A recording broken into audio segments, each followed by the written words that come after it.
നമസ്കാരം. ഫണ്ടർ 360 പുതിയൊരു അധ്യായത്തിലേക്ക് സ്വാഗതം. നമ്മുടെ ഇന്നത്തെ വിഷയം കുറച്ച് പേര് കഴിഞ്ഞ കുറച്ച് കാലങ്ങളായിട്ട് ചോദിച്ചിരുന്ന ഒരു പ്രധാനപ്പെട്ട ഒരു ചോദ്യമാണ്. പല സ്റ്റോക്കുകളുടെയും പല കമ്പനികളുടെയും ഫണ്ടമെൻ്റൽസ് വളരെ സ്ട്രോങ് ആണ്, വളരെ നല്ല റിസൾട്ട്സ് ഒക്കെ പോസ്റ്റ് ചെയ്യുന്നു. പക്ഷേ എങ്കിൽ പോലും അവയുടെ ഓഹരി വില കൂടുന്നില്ല. ഇത് എന്തുകൊണ്ടാണെന്നുള്ളത് ഈ ഒരു ചോദ്യം പലപ്പോഴായിട്ട് പലരും പല കാലങ്ങളിലും ചോദിച്ചുകൊണ്ടിരിക്കുന്നതാണ്. അപ്പോൾ അവയെക്കുറിച്ചാണ് നമ്മൾ ഇന്ന് പ്രതിപാദിക്കാൻ പോകുന്നത്. ഉദാഹരണമായിട്ട് പറയുകയാണെങ്കിൽ HDFC 5 വർഷത്തെ സെയിൽസ് ഗ്രോത്ത് നോക്കുകയാണെങ്കിൽ ഏകദേശം 16 മുതൽ 20% വരെയുള്ള സെയിൽസ് ഗ്രോത്ത് ഉണ്ട്. പ്രോഫിറ്റ് ഗ്രോത്തും ഈ പറഞ്ഞ പോലെ ഏകദേശം 15-16% അടുത്തുണ്ട്. അതുപോലെ അസറ്റ് ക്വാളിറ്റിയും വളരെ നല്ലതാണ്. പക്ഷേ എങ്കിൽ പോലും നമ്മൾ 5 വർഷത്തെ ഒരു CAGR ഗ്രോത്ത് നോക്കുകയാണെങ്കിൽ കാര്യമായിട്ട് ഒന്നും ഇല്ല എന്ന് പറയേണ്ടി വരും. ഏഷ്യൻ പെയിൻറ്റ്സും വിഭിന്നമല്ല. 5 വർഷത്തെ സെയിൽസ് CAGR നോക്കുകയാണെങ്കിൽ 11%, അതുപോലെ പ്രോഫിറ്റ് CAGR നോക്കുകയാണെങ്കിൽ 8% ഒക്കെ ഉണ്ട്. പക്ഷേ സ്റ്റോക്ക് പ്രൈസ് റിട്ടേൺസ് ഏകദേശം 2%, 1% ഏകദേശം ഇല്ല എന്നൊക്കെ ഉള്ള രീതിയിൽ വേണമെങ്കിൽ നമുക്ക് കണക്ക് കൂട്ടാവുന്നതാണ്. പക്ഷേ അതേസമയം ROE ആണെങ്കിൽ 5 വർഷത്തേക്ക് നോക്കുകയാണെങ്കിൽ 25% അടുത്തുണ്ട്. അപ്പോൾ ഇവയെല്ലാം ഫണ്ടമെൻ്റലി വളരെ സ്ട്രോങ് ആണ്. പക്ഷേ എങ്കിൽ പോലും നിക്ഷേപിച്ചവർക്ക് റിട്ടേൺസ് ലഭിക്കുന്നില്ല എന്നുള്ളതാണ് ഏറ്റവും വലിയൊരു പ്രശ്നം. ഇതിൻ്റെ പ്രധാനപ്പെട്ട കാരണങ്ങൾ എന്തൊക്കെയാണെന്ന് നമുക്ക് നോക്കാം. ഇപ്പോൾ HDFCയുടെ കേസിൻ്റെ അകത്താണെങ്കിൽ ബിസിനസ് നല്ലതാണ്, ലോകത്തുള്ള എല്ലാവർക്കും അറിയാം, പൊളിഞ്ഞു പോകുന്നില്ല, എപ്പോഴും നന്നായിക്കൊണ്ടേയിരിക്കുകയുള്ളൂ. പക്ഷേ പ്രധാനപ്പെട്ട ഒരു കാര്യം, പണ്ടത്തെ കാലത്തെ പ്രീമിയം പോലെ, പ്രീമിയം എന്ന് പറയുമ്പോൾ ബുക്ക് വാല്യൂവിനേക്കാളോ ഇൻട്രൻസിക് വാല്യൂവിനേക്കാളോ കൂടുതൽ നമ്മൾ ഒരു കമ്പനിയുടെ ഷെയറിന് വേണ്ടി കൊടുക്കുന്ന ആ ഒരു പണം പണ്ടത്തെ കാലത്ത് കൊടുക്കുന്നത് പോലെ ഇന്നത്തെ കാലത്ത് കൊടുക്കാൻ റെഡിയല്ല. ഏഷ്യൻ പെയിൻറ്റ്സിൻ്റെ കേസിലാണെങ്കിൽ പണ്ടത്തെ കാലത്ത് ഈ കമ്പനി മാർക്കറ്റ് ഡോമിനേറ്റ് ചെയ്യുന്ന ഒരു കമ്പനിയാണ്, മോണോപോളിയാണ് എന്ന രീതിയിലൊക്കെയാണ് കണ്ടുകൊണ്ടിരുന്നത്. പക്ഷേ ഇന്നത്തെ രീതിയിൽ അതല്ല. അപ്പോൾ ഭാവിയാണ് ഇവിടുത്തെ ഏറ്റവും വലിയൊരു പ്രശ്നം, വർത്തമാനമല്ല എന്നർത്ഥം. എപ്പോഴും നമ്മൾ ഒരു കമ്പനിയുടെ ഷെയർ അതിൻ്റെ ഇൻട്രൻസിക് വാല്യൂക്കാളും കൂടുതൽ പണം കൊടുത്ത് വാങ്ങിക്കുമ്പോൾ നമ്മൾ പറയാതെ പറയുന്ന ഒരു കാര്യം, ഭാവിയിൽ ഈ കമ്പനി ഇന്നുള്ളതിനേക്കാൾ വലുതാകും എന്നുള്ളതാണ്. മറ്റു ചില കമ്പനികളെ കണ്ടിട്ടുണ്ടാവും, അവയ്ക്ക് വളരെ നല്ല EPS ഉണ്ടാവും, ഏർണിങ്സ് പെർ ഷെയർ ഒക്കെ ഉണ്ടാവും, പക്ഷേ ഷെയർ പ്രൈസ് വർദ്ധിക്കില്ല. അതുകൊണ്ട് തന്നെ PE കുറഞ്ഞു വരും. പലരും PE കുറഞ്ഞു വരുമ്പോൾ ഇത് വളരെ നല്ല കാര്യമായിട്ടോ അല്ലെങ്കിൽ അണ്ടർ വാല്യൂഡ് ആയി പോകുന്നതായിട്ടോ ആണ് കരുതാറ്. പക്ഷെ മനസ്സിലാക്കേണ്ട ഒരു കാര്യം, ഇവിടെ ബഹുഭൂരിപക്ഷം വരുന്ന മാർക്കറ്റ് കമ്മ്യൂണിറ്റി, അതായത് പണം ഏറ്റവും അധികം നിക്ഷേപിക്കാൻ വേണ്ടിയിട്ട് ഉദ്ദേശിക്കുന്നവർ, അവർ ഈ കമ്പനിക്ക് ഭാവി കാര്യമായിട്ടില്ല എന്ന് പറയുമ്പോൾ പൊളിഞ്ഞു പോകുന്നല്ല പറയുന്നത്, ഇത്രയേറെ പണം കൂടുതൽ അതിൻ്റെ മൂല്യത്തെക്കാൾ കൊടുത്തു വാങ്ങിച്ചാൽ അതിനും മാത്രമുള്ളത് റിട്ടേൺസ് അടുത്ത കുറച്ച് ഏറെ വർഷങ്ങൾക്കുള്ളിൽ ലഭിക്കില്ല എന്ന തോന്നൽ. അതാണ് പലപ്പോഴും ഏർണിങ്സ് കൂടുന്നുണ്ടെങ്കിൽ പോലും ഷെയറിൻ്റെ വില വർദ്ധിക്കാതെ അവിടെ തന്നെ ഇരിക്കുകയും PE കുറഞ്ഞു വരുന്നതും കാണുന്നത്. നിങ്ങൾ കുറേ PEയുടെ പ്ലോട്ടൊക്കെ നിങ്ങൾ പല കമ്പനികളിൽ എടുത്തു നോക്കിക്കഴിഞ്ഞാൽ ഇത് നമുക്ക് കാണാൻ കഴിയും. 2 വർഷം മുമ്പുള്ളതിൻ്റെ 4-1 PE ഒക്കെ ഇപ്പോൾ ഉണ്ടാകത്തുള്ളൂ. അത് കാണുമ്പോൾ സന്തോഷിക്കാൻ വരട്ടെ. ഇവിടെ ഏറ്റവും കൂടുതൽ പണം ചെലവഴിക്കുന്ന, നിക്ഷേപിക്കുന്ന ആ ഒരു കമ്മ്യൂണിറ്റി, അവർ ഈ ഒരു കമ്പനിയുടെ ഇന്നത്തെ നില വെച്ചിട്ട് ഭാവിയിലേക്ക് വലുതായിട്ടുള്ളൊരു ബിസിനസ് എക്സ്പാൻഷൻ ഉണ്ടാകില്ല എന്ന് കരുതുന്നതിൻ്റെ ഒരു പ്രതിഫലനമാണ്. ഇത് മാത്രമാണ് കാരണങ്ങളെന്ന് ഒരിക്കലും തെറ്റിദ്ധരിക്കരുത്. രണ്ടാമത്തെ ഒരു കാരണം, റിസൾട്ട് വന്നു കഴിഞ്ഞിട്ടും കമ്പനിയുടെ ഷെയറിൻ്റെ വില താഴേക്ക് പോകുന്നതിൻ്റെ കാരണം, ഓൾറെഡി റിസൾട്ട് വരുന്നതിന് മുമ്പ് തന്നെ പല മാർക്കറ്റ് ഓപ്പറേറ്റേഴ്സും ഈ ഒരു കമ്പനിയുടെ റിസൾട്ട് എന്തായിരിക്കാം എന്നുള്ളത് കണക്ക് കൂട്ടിയിരിക്കാം. ഉദാഹരണമായിട്ട് പറയുകയാണെങ്കിൽ മാനുഫാക്ചറിങ് കമ്പനികളുടെ റോ മെറ്റീരിയൽ കൺസംഷനെ അടിസ്ഥാനപ്പെടുത്തിയിട്ട് വേണമെങ്കിൽ ഏകദേശം എന്തായിരിക്കാം റിസൾട്ട് എന്നുള്ളതിനെക്കുറിച്ച് നമുക്ക് ഏകദേശം പ്രവചിക്കാൻ കഴിയും. അപ്പോൾ അത്തരത്തിൽ റിസൾട്ട് വരുന്നതിന് മുമ്പ് തന്നെ ചിലപ്പോൾ ഇത്തരത്തിലുള്ള വാങ്ങലുകൾ നടന്നിട്ടുണ്ടാകാം, ആ ഒരു കാലത്ത് മുകളിലേക്ക് പോയിട്ടുണ്ടാകാം. റിസൾട്ട് വന്നു കഴിയുമ്പം കുറച്ചുകൂടെ പേര്, പ്രത്യേകിച്ച് റീറ്റെയിലേഴ്സ് പർച്ചേസിന് വേണ്ടി വരുമ്പോൾ ആ ഒരു സമയത്ത് ഓഫ്ലോഡ് ചെയ്യുന്നവരുണ്ടാകാം. അങ്ങനെ വില നല്ല റിസൾട്ട് വരുമ്പോൾ താഴേക്ക് വരുന്നതായിട്ടും നമ്മൾ പല കമ്പനികളെയും കണ്ടിട്ടുണ്ട്. സ്റ്റോക്ക് മാർക്കറ്റിൽ ഒരു കമ്പനിയുടെ വില നിയന്ത്രിക്കുന്നതിൻ്റെ പ്രധാനപ്പെട്ട ഒരു കാരണം പ്രതീക്ഷകളാണ്. അപ്പോൾ റിസൾട്ട് നന്നായി എന്ന കാരണം കൊണ്ട്, ഉദാഹരണമായിട്ട് ക്വാർട്ടർ ടു ക്വാർട്ടർ ഗ്രോത്തോ അല്ലെങ്കിൽ ഇയർ ഓൺ ഇയർ ഗ്രോത്തോ ഒക്കെ ഒരു 20% അല്ലെങ്കിൽ 50% ഉണ്ടെങ്കിൽ പോലും മാർക്കറ്റ് പ്രതീക്ഷിച്ചത് 75% ആണെങ്കിൽ ഈ 50% എന്ന് പറയുന്നത് മാർക്കറ്റിന് വലിയ കാര്യമായിട്ട് തോന്നില്ല. അതുകൊണ്ട് തന്നെ വില താഴേക്ക് വരാനും സാധ്യതയുണ്ട്. കാരണം ആദ്യമുള്ള 75% എന്നുള്ള ഒരു എക്സ്പെക്ടേഷൻ, പ്രതീക്ഷകൾ മുൻവെച്ചിട്ടാകാം കഴിഞ്ഞ കുറച്ച് ആഴ്ചകളോ മാസങ്ങളോ ആയിട്ട് ആ ഒരു കമ്പനിയുടെ ഷെയറിന്റെ വില മുകളിലേക്ക് പോയിട്ടുണ്ടാവുക. മറ്റു ചില കമ്പനികളുടെ വില മുകളിലേക്ക് പോകുന്നതിന്റെ പ്രധാനപ്പെട്ട കാരണങ്ങളാകാം മോശപ്പെട്ട റിസൾട്ടോ അല്ലെങ്കിൽ നഷ്ടത്തിലുള്ള റിസൾട്ടോ ആയിരിക്കാം, ലോസ് ആയിരിക്കാം, ചിലപ്പോൾ നഷ്ടം വർദ്ധിപ്പിച്ചിട്ടുമുണ്ടാകാം.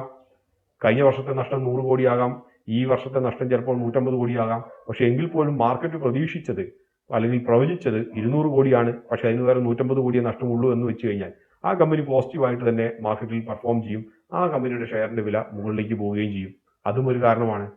നാലാമത്തെ പ്രധാനപ്പെട്ട കാരണം എന്ന് വെച്ച് കഴിഞ്ഞാൽ ഈ ഒരു പ്രത്യേക കമ്പനിക്ക് ഇന്ന് ഗ്രോത്ത് ഉണ്ടെങ്കിൽ പോലും ഭാവിയിലേക്ക് ഗ്രോത്ത് ഉണ്ടാകുമോ എന്നുള്ള ഒരു സംശയമാണ്. ഉദാഹരണമായിട്ട് പറയുകയാണെങ്കിൽ ചില ടെക്നോളജി കമ്പനികൾ അവ നേടിയെടുത്തിട്ടുള്ള ചില പ്രോജക്റ്റുകളുടെയോ കോൺട്രാക്റ്റുകളുടെയോ ബേസിൽ അല്ലെങ്കിൽ വൺ ടൈം കോൺട്രാക്റ്റുകളുടെ ബേസിൽ ഈ ഒരു റിസൾട്ട് വളരെ നന്നായിരിക്കാം. പക്ഷെ എങ്കിൽ പോലും ഭാവിയിൽ ഇതേപോലെ തന്നെ ഉള്ള കോൺട്രാക്റ്റുകളോ അല്ലെങ്കിൽ കയ്യിലിരിക്കുന്ന ടെക്നോളജി ഔട്ട്ഡേറ്റഡ് ആയിരിക്കാം, അല്ലെങ്കിൽ സ്കിൽ സെറ്റ് ഉള്ള എംപ്ലോയീസ് ഉണ്ടാകാതിരിക്കാം എന്നൊക്കെയുള്ള തോന്നലുകൾ ഉണ്ടായി കഴിഞ്ഞാൽ, ഭാവിയിലേക്ക് ഇത്ര ഗ്രോത്ത് ഇല്ല എന്ന് തോന്നിക്കഴിഞ്ഞാൽ പലപ്പോഴും അത്തരത്തിലുള്ള കമ്പനികളിൽ കൂടുതൽ നിക്ഷേപങ്ങൾ വരാനുള്ള സാധ്യതകൾ. മറ്റൊരു കാരണം എന്ന് വെച്ച് കഴിഞ്ഞാൽ സെക്ടർ റൊട്ടേഷനാണ്. കുറച്ചു കാലം ഓരോ കാലത്തും പെർഫോം ചെയ്യുന്ന കുറച്ച് സ്റ്റോക്കുകളൊക്കെ ഉണ്ടാകും.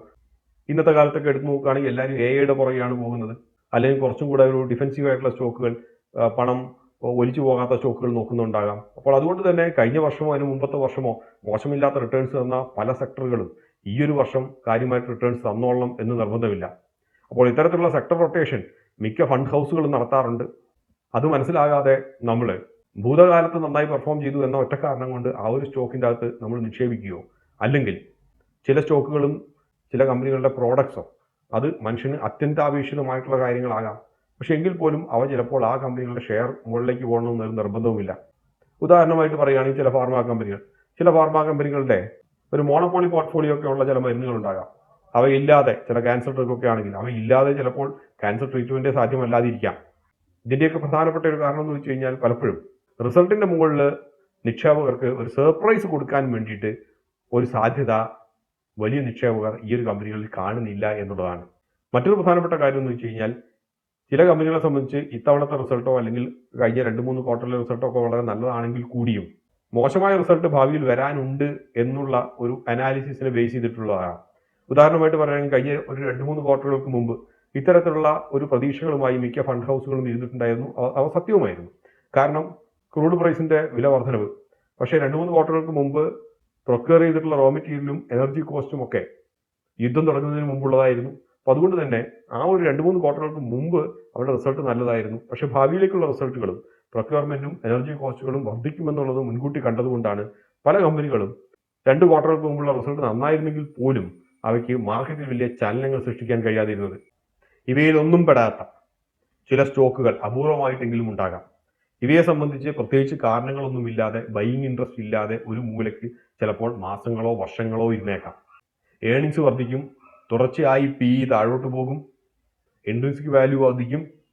ഞാൻ ഹോൾഡിംഗ് കമ്പനികളെ കുറിച്ചല്ല പറയുന്നത്. പക്ഷേ എങ്കിൽ പോലും അവയുടെ ഷെയർ പ്രൈസ് കാര്യമായിട്ട് മാറ്റങ്ങളൊന്നും ഇല്ലാതെ അതേപോലെ തന്നെ ചിലപ്പോൾ മാസങ്ങളോ വർഷങ്ങളോ തുടർച്ചയായിട്ട് ഇരുന്നേക്കാം. അനുകൂലമായിട്ടുള്ള ചില പരിതസ്ഥിതികളിൽ ഇവ പിന്നീട് ഒരു റാലി നടത്തുകയും ചെയ്യും. പക്ഷെ അത്തരത്തിലുള്ള സ്റ്റോക്കുകൾ വളരെ കുറവാണ്. ഹോൾഡിംഗ് കമ്പനികളുടെ കുറഞ്ഞ PEയും അല്ലെങ്കിൽ മാർക്കറ്റ് വാല്യൂവിനേക്കാളും ഉയർന്ന ബുക്ക് വാല്യൂ, അവയെക്കുറിച്ച് നമ്മൾ ഇതിനു മുമ്പൊരു വീഡിയോയിൽ പ്രതിപാദിച്ചതുകൊണ്ട് അതിനെക്കുറിച്ച് ഇവിടെ നമ്മൾ അതിനെക്കുറിച്ച് വിശദീകരിക്കുന്നില്ല.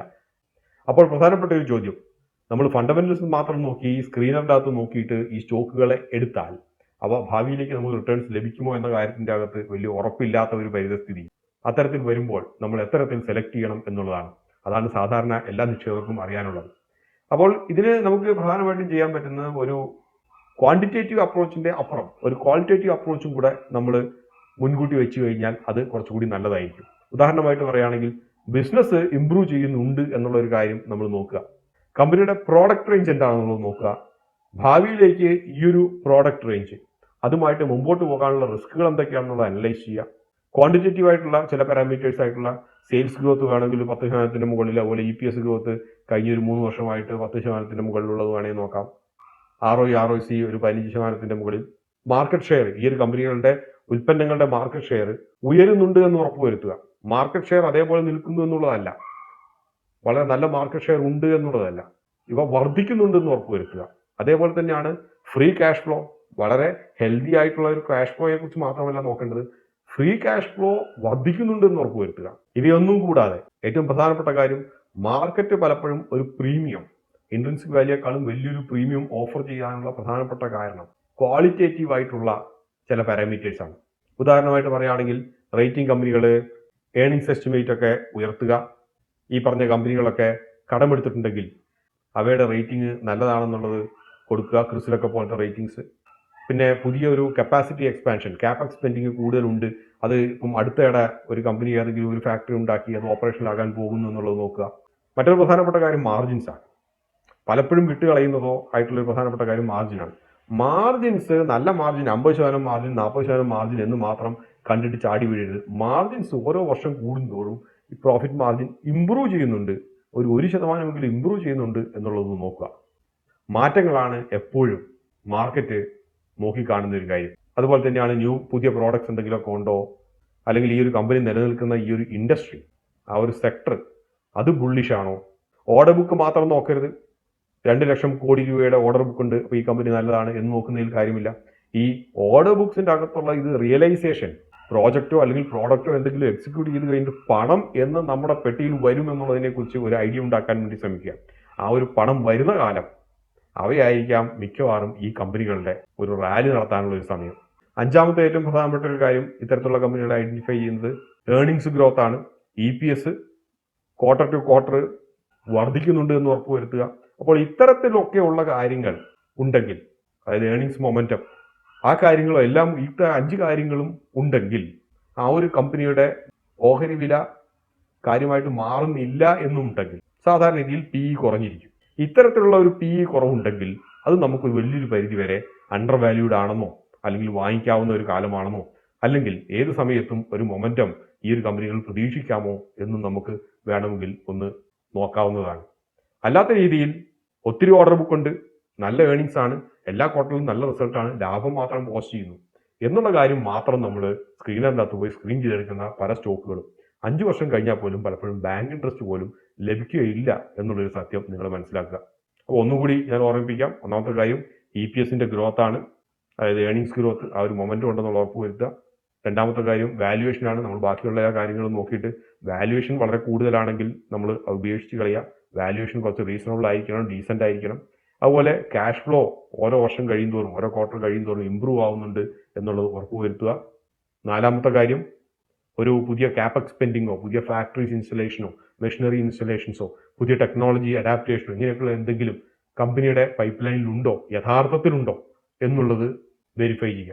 അപ്പോൾ ദീർഘകാല നിക്ഷേപനാണെങ്കിൽ ഇത്തരം കാര്യങ്ങൾ നോക്കിയതിന് ശേഷം മാത്രം നിക്ഷേപിക്കുന്നതായിരിക്കും നല്ലത്. ഇല്ലെങ്കിൽ നിങ്ങളുടെ പോർട്ട്ഫോളിയോയിൽ വളരെ സുശക്തമായിട്ടുള്ള ഒരു കമ്പനി അതൊരു അലങ്കാരമായിട്ട് അവിടെ ഇരിക്കുക മാത്രമേ ഉള്ളൂ. പല ബോണ്ടുകളും അവയേക്കാൾ കൂടുതൽ റിട്ടേൺസ് നിങ്ങൾക്ക് നൽകിയേക്കാം. ഏകദേശം ഒരു ഐഡിയ കിട്ടി കാണുമെന്ന് കരുതുന്നു. ഇത് കുറച്ചുകൂടെ ഒരു തിയററ്റിക്കൽ ആയിട്ടുള്ള ഒരു വീഡിയോ ആയതുകൊണ്ട് കേൾക്കുന്നവരും പല പല കാറ്റഗറിയിൽപ്പെട്ടവരായതുകൊണ്ട് എന്തെങ്കിലുമൊക്കെ സംശയമുണ്ടെങ്കിൽ കമന്റ് ബോക്സിൽ രേഖപ്പെടുത്തി കഴിഞ്ഞാൽ ആ സംശയങ്ങളൊക്കെ കഴിവതും തീർക്കാൻ വേണ്ടി ശ്രമിക്കാം. മറ്റൊരു അധ്യായത്തിൽ നമുക്ക് വീണ്ടും കാണാം. അതുവരെ നന്ദി, നമസ്കാരം.